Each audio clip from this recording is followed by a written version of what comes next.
Avis vascular centre మన దేశంలోనే the best varicose vein hospital. Reema Sen గారి అంటే ఒక హీరోయిన్ తెలుగు సినిమాల్లో యాక్ట్ చేసే హీరోయిన్ ఒక డ్రీమ్ రోల్ అనుకోవచ్చు. అందరికీ దక్కే అవకాశం కదా! అలాంటి ఒక క్యారెక్టర్. సో, రిలీజ్ అయినాక ఆమె ఎలా ఫీల్ అయింది? ఆమె నిజంగానే మీరన్నట్టు డ్రీమ్ రోల్ అన్నది ముందు ముందు గెస్ చేసేలాగా ఉండదు కదా సినిమా మేకింగ్ లో. రీమాకి తెలీదు, నాకు తెలీదు ఆ క్యారెక్టర్, మీకు కూడా తెలీదా? ఎవరికి తెలీదు. మేకర్స్ గా మనకి ఎప్పుడూ తెలీదు, అన్లెస్ ఆడియన్స్ లో నుంచి రిజల్ట్ వస్తే తప్ప ఇండస్ట్రీలో ఎవరికీ తెలీదు. ఎడిటింగ్ రూమ్ లో చూసి ఈ అమ్మాయి ఇక్కడ కొడుతుందని. ఎందుకంటే ఒక పక్క నుంచి మనోహర పాట రిలీజ్ అయిపోయింది, అందులో రీమా ఒకలా ఉంటుంది. ఆల్రెడీ చిత్రంలో ఏకాంత వేళ. సో ఇప్పుడు ఆ అమ్మాయి మీద ఎక్స్పెక్టేషన్లు మన సినిమాలో ఉండవు. అలాంటి ఒక పాట లేదు. సో మనం భయం భయంగానే చేసాం. ఒక సాఫ్ట్ సోబర్ క్యారెక్టర్, అవును. గర్ల్ నెక్స్ట్ డోర్, పద్ధతిగా చుడీదారులు అవి వేసుకుని అసలు ఎక్కడ ఒక గ్లామరస్ యాంగిలే టచ్ చేయకుండా సినిమా చేయాలని అనుకున్నా. ఆ స్కిన్ షో లేదు. యంగ్ ఆడియన్స్కి వాళ్ళని అట్రాక్ట్ చేయడానికి రీమా సేన్ క్యారెక్టర్ నుంచి ఒక మనోహర లాంటి సూపర్ హిట్ సాంగ్ లేదు. ఎక్స్క్లూజివ్గా అమ్మాయి మీదే ఫోకస్ చేయడానికి. Just she played one character in the film. అది ఎలా రిసీవ్ చేసుకుంటారో తెలియదు. అది మిస్ఫైర్ కూడా అవ్వచ్చు అనుకునేవాడిని. భయపడ్డారు? నాకు భయమే. నాకు రీమా సేన్ వద్దని నేను. ఎందుకంటే ఎవరో కొత్త అమ్మాయి అయితే ఏం ఎక్స్పెక్టేషన్ ఉండదు. రీమా సేన్ అయితే ఉదయ్ కిరణ్ తోటి అలాంటి ఒక బెడ్రూమ్ సాంగ్, ఏదో ఒక రొమాంటిక్ యాంగిల్ ఏదైనా ఉండాలి అని. అటు తన్నురైతోనూ లేదు, ఇటు రీమాతోనూ లేదు సినిమాలో. ఓన్లీ కథ ఉంది, అందులో పాత్రలు ఉన్నాయి. సో దానికి రీమా సేన్ బ్యాక్ ఫైర్ అవుతుందా అని డౌట్ ఉంటుంది. బట్ ఎంఎస్ రాజు గారు చాలా కాన్ఫిడెంట్. లేదు, ఆ అమ్మాయే ఫిక్స్, తన్నురాయే ఫిక్స్, ఈ రెండు ఆయన చాయిస్లే. ఓకే, ఆయన అడ్వాన్స్ కూడా ఇచ్చేసాక మాకు చెప్పారు. సరే, ఇంకా మన పాత్ర మన పాత్రలాగా మనం చేయించుకుని వెళ్ళిపోదాం. Let us not change the script for heroine అని చెప్పి ఆమెతో చేయించేసాం. ఆమె చాలా బాగా చేసింది. యాక్చువల్లీ తను అది ఓన్ చేసుకోవటం కష్టం. ఒక తెలుగు అమ్మాయిలాగా మన సెన్సిబిలిటీస్, మన ఎక్స్ప్రెషన్స్, మన సాఫ్ట్నెస్, ఒక పక్కింటి అమ్మాయిలాగా లవబుల్గా చేయటం, చిన్న చిన్న క్యూట్ రియాక్షన్స్. అవును.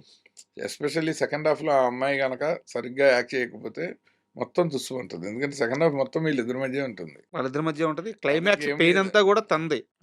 అంటే లాస్ట్ పీక్స్ సీన్ వచ్చేసి తను పరిగెత్తుకుంటూ బెడ్ దగ్గరికి రావాలి. సో అక్కడ తను వచ్చే ఎమోషన్ కానీ చాలా ఇంపార్టెంట్. కరెక్ట్ మీరు చెప్పింది. అమ్మాయి చాలా ఓన్ చేసుకుంది, బాగా చేసింది. అండ్ ఈ సినిమా మొత్తం మీద నాకు పెద్ద షాకింగ్ ఎలిమెంట్ ఏంటంటే తనిఖీల వర్ణ గారి విలనిజం. అంటే ఆయనకి అప్పట్లో బాగా చేశారు. అవునవును, కోల్డ్ బ్లడెడ్ విలన్. అవును, చూడటానికి మంచి గవర్నమెంట్ ఆఫీసర్, చాలా పద్ధతిగా ఉంది. ఎందుకు తనిఖీల భరణి గారి కంటే అంటే ఆయన అంతకుముందు సముద్రం అయి చేసి ఉండొచ్చు కానీ బట్ ఇలాంటి ఒక క్యారెక్టరేషన్ అంతకుముందు చేయలేదు ఆయన. ఎందుకు తనిఖీల భరణి గారిని ఎందుకు సెలెక్ట్ చేసుకున్నారు? అంటే అప్పటికి ఆయన ఇప్పుడు ఒక మంచి తండ్రి చంద్రమోహన్ గారు అయినప్పుడు ఈక్వల్లీ ఆపోజిట్ ఒక బ్యాడ్ తండ్రి. అప్పుడుకున్న చాయిస్లో నాకు ఆవుతి ప్రసాద్ గారు, తనిఖీల భరణి గారు ఆ రోజుల్లో రైట్గా ఉన్న, అంటే perfect choice for this character ఉండే. నాకేంటంటే ఆవుతి ప్రసాద్ గారు కనబడంగానే ఈయన వెళ్ళను. ఆయన్ని మంచివాడేమో అనిపించి చెడ్డవాడు అనిపించలేను స్క్రీన్ ప్లేలో. ఆ ఎడ్జ్ తనిఖీల భరణి గారి మీద ఉంది. ఈయన రెండు రకాలు, ఈయన క్యారెక్టర్ ఆర్టిస్ట్గా పాపులర్. సో అయితే మంచివాడు అవ్వచ్చు, లేదా చెడ్డవాడు అవ్వచ్చు, నా చాయిస్ ఉంటుంది. పైగా ఆయన పూర్తిగా చెడ్డవాడు కూడా కాదు. హీరోని క్లైమాక్స్ లో పొడిచినప్పుడు రే అని చెప్పి ఈయన కూడా షాక్ అవుతాడు. ఆ తండ్రి క్యారెక్టర్ అలా పొడిచేసాడు. నేను అమ్మాయిని తీసుకురమ్మన్నాను కానీ నేను చంపమని, అంటే ఆయనకి హీరోని చంపాలన్న ఉద్దేశం లేదు. ఆయన కూతురు జోలికి రాకపోతే చాలు. చాలా అద్భుతంగా ప్లే చేసిన క్యారెక్టర్. ఆయన ఆ ఎడ్జ్ని కరెక్ట్ గా పట్టుకున్నాడు. ఎందుకంటే నాకు ఆ సీన్ యాక్చువల్గా మొత్తం క్యారెక్టర్లో నాకు బాగా ఇష్టము. నేను చాలా ఎక్కువ తీసిన సీను. తర్వాత ఎడిటింగ్ రూమ్లో అంత లేదు కానీ బాగా కెమెరా అలా పెట్టి వదిలేసిన సీను అది మెట్ల మీద కూర్చోవటం కూతురుతో మాట్లాడేటప్పుడు సెకండ్ హాఫ్లో. ఆ సీన్ నాకు ఎక్కువ, అంటే ఒక డైరెక్టర్గా బాగా మోజుపడిన సీన్లు ఉంటాయి కదా, అందులో ఇది. ఓకే, అది ఫస్ట్ షెడ్యూల్లోనే చేశాను. చేసినప్పుడు నాకు భరణ్ గారు చాలా రైట్గా, అంటే right tone of the character perform చేశారు ఆయన. అండ్ ఈ మనసంతా నువ్వే సినిమా ఈ రిలీజ్ ప్రాసెస్లో ఎక్కడైనా సరే ఆర్పి పట్నాయక్ గారు ఏమన్నా ఫీల్ అయ్యారా? అంటే ఎందుకు ఈ క్వశ్చన్ అడుగుతున్నానంటే మనసంతా నువ్వే అనే సినిమాకి ఒక ప్రాణం మ్యూజిక్. Definitely, undoubtedly. ఇది ఆయన సినిమా, ఇది మీ సినిమా. ఆయన పాత్ర చాలా పెద్దది. పెద్దది. బాగా పెద్దది. అలాంటిది ఈ సినిమా రీ రిలీజ్ అవుతుంటే ఆయన ఎక్కడ బయట ప్రమోషన్స్‌లో కనిపించట్లేదు. లేదు ఆయన మంచిగా వీడియో చేసి ఇచ్చారు వెంటనే. ఫస్ట్ మీటింగ్ ఆయనతోనే. హ్మ్. అంటే మీకు ఈవెంట్ పెట్టుంటేనేమో న్యాచురల్లీ పెర్ఫార్మెన్స్ ఉండేది. స్టేజ్ మీద కనబడటము, పాటలన్నీ మళ్ళీ పెర్ఫార్మ్ చేయటము ఇలా కరెక్ట్. ఈవెంట్. బట్ ఈవెంట్ లేదు. ఓన్లీ డిజిటల్ ప్రమోషన్‌లో ఎవరైనా ఎక్కడ కనబడతాము? ఇలా మనలాగా ఇంటర్వ్యూలు చేయమంటే ఆయన హి ఈజ్ రెడీ. ఆ టైటిల్ పడేటప్పుడు హ్మ్. నీ స్నేహం ఇక రాదు అని చిన్న 2 లైన్‌లే. అవును. అసల ఆ టైటిల్ పడుతున్నప్పుడు ఎంత ఫీల్ ఇస్తదంటే అసల మొత్తం సినిమా తాలూకు సోల్ ఆ నోట్స్‌లో ఉంది. హ్మ్. మనసుంతో నువ్వే. అందుకే ఇప్పటికీ నేను ఎక్కడైనా ఆర్‌పీ గారు స్టేజ్ మీద కనబడితే నేను అది ఒకసారి పాడించుకుని హ్మ్. వినకుండా దిగను స్టేజ్.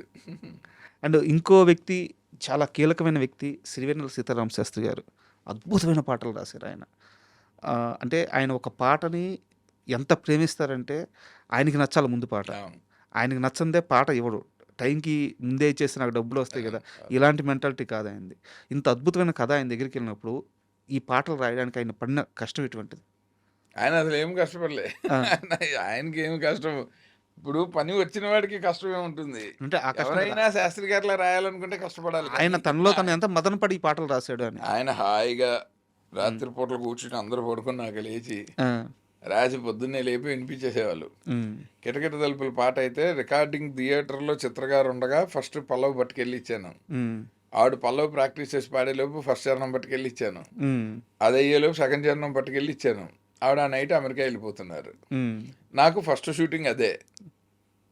సో, అసలు రీవిజిట్ కూడా చేయలేదు మేము ఆయన ఏం రాశారని. తూనీగా అయితే 53 చరణాలు రాసి నీకు కావాల్సిన 2 చరణాలు తీసుకోరా అన్నారు. 53 చరణాలా? ఆ! అన్నీ బాగున్నాయి. ఓ చరణంలోంచి 2 లైన్లు, ఇంకో చరణంలోంచి 2 లైన్ల కింద అలా నేను మొత్తం ఇప్పుడు సినిమాలోని 8 లైన్లు 4 లైన్లు ఒక చరణం కింద తీసుకున్నాను. నేను విజువల్‌గా ఏవి అయితే అరకులో చెప్పగలనో అవే తీసుకున్నా అంతే. అప్పుడు నా ప్రాధాన్యత షూటింగ్‌కి కంఫర్టబుల్‌గా ఉండాలి. హ్మ్. సో, రైల్వే ట్రాక్ మీద తీయగలను. సో, ఓసారి ఇటువైపు వస్తుంది, మళ్ళీ అటువైపు వస్తుంది. ఈ రైలుకి సొంత ఊరు ఏదో గుర్తు రాదు. అలా కూకు బండి మా ఊరుంది ఉండిపోవే మాతో పాటుగా. ఇది తీసేసుకున్నా. ఎందుకంటే నాకు ఒక లొకేషన్ దొరికేసింది. ఓకే. అలా అలా సెలెక్ట్ చేసుకున్నాను. తూనీగా యాజ్ ఇట్ ఈజ్. తూనీగా ప్లేస్‌లో అబ్బోసి అని పెట్టమని ఎంఎస్ రాజు గారు గొడవ. ఆ అబ్బోసి అంటే మనం పిల్లల్ని బుగ్గగిల్లి అంటాము. సో, నాకొద్దని నేను. హ్మ్. అయితే చాలా రోజులు దాన్ని శాస్త్రి గారు నాకు సపోర్ట్ చేశారు. చేసి తూనీగా. నాకు ఓకే. ఎందుకంటే నాకు చిన్నప్పుడు మా బాల్యంలో నాకు గుర్తుంది ఇనప చువ్వకి ఇలా ఒక రెక్కలాగా ఉంటుంది. దాన్ని ఇలా పెట్టి ఫట్ అని కొడితే తూనీగలాగే ఎగురుతుంది. దాన్ని తూనీగ అనేవాళ్ళం. హ్మ్. అలాగే రేకు కప్పలని ఇలా కొడితే అవును. బెక్ బెక్ బెక్ అని సౌండ్ వస్తుంది రేకులతోటి. ఈ 2 నా ఫేమస్ చైల్డ్‌హుడ్ టాయ్స్. హ్మ్. సో, నేను అది ఎక్కడైనా దొరుకుతుందని తూనీగా అన్నాను. పిల్లలు దాంతో ఆడుకుంటారని. నాకు అది దొరకలేదు ఒరిజినల్ తూనీగ పెట్టి.